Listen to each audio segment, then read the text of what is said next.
DJ Suman Malangia.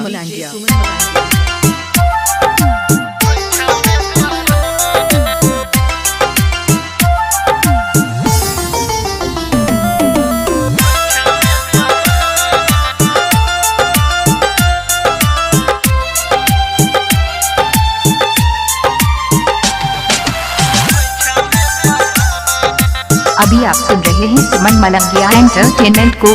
DJ सुमन Malangia.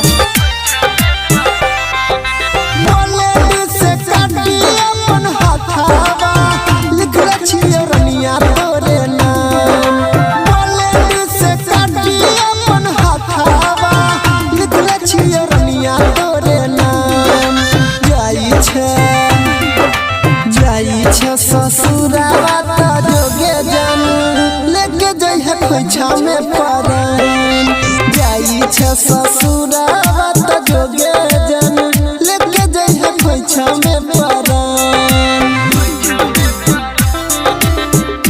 DJ सुमन Malangia Madhubani. Mobile number 8882432308 है। DJ Ranjan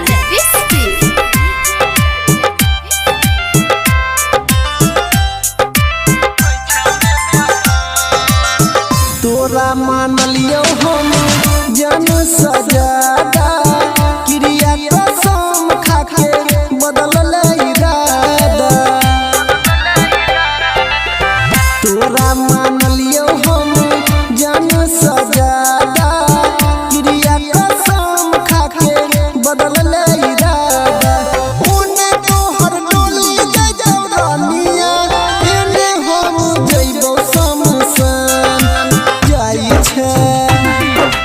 जाई छ ससुरावा त जोगे जन लेके जाई है खोइछा में परान। जाई छ ससुरावा त जोगे जन लेके जाई है खोइछा में परान। डीजे सुमन मलंगिया। डीजे सुमन मलंगिया। डीजे रंजन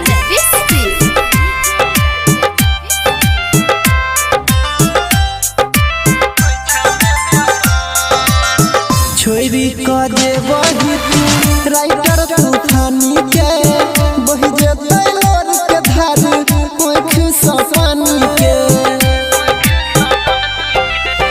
छोरी कजे बही तू राइटर तूफानी के बही जेतै लोर के धार आँख सफानी के।